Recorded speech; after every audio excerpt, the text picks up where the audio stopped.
maybe the timing was totally intentional, maybe not, but Saturday night, there was one of those classic Saturday Night Live commercial parodies, this time poking fun at the Army's recruiting ad showing a nervous parent saying goodbye to their eager new soldier.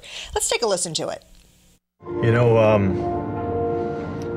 you could stay home, do another year of high school if you... Very funny, Dad. Well, I'll see you at Thanksgiving. Yeah, I'll see you. Hey, Dad. Yeah. Thanks. You got it, kiddo. Looks like your ride's here.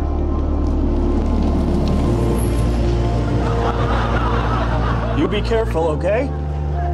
Dad, it's just ISIS.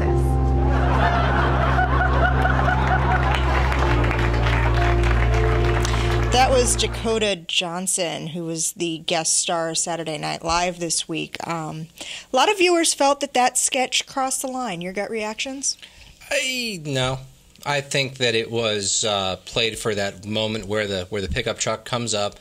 I think that if it's satire, if we're going to call it satire, satire comes from the extremes. I think that it was that. I didn't feel offended by it. Can I say that yes to both things? I mean, I think you should allow humor to be able to say some things that we can't say in polite society or in typical news coverage or whatever. We have to protect the right for comedians to be able to do that kind of thing.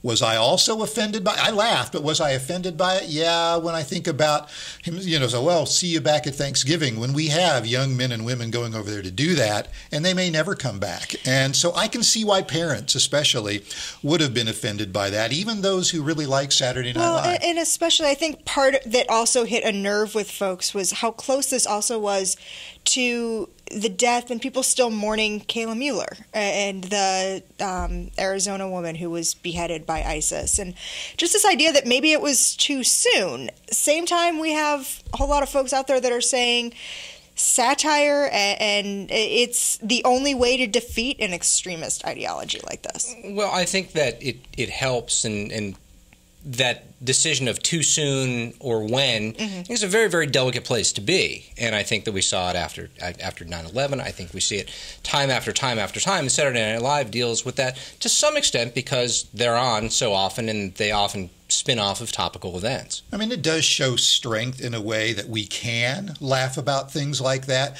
just as Saturday Night Live went on right after 9/11, and they were able to laugh about, not about 9/11, but they were still able to have some laughter. Tuesday was the humor. attack, and by Saturday night. So I buy that. I don't dismiss that at all, but sometimes, you can have the same, it can have more than one impact.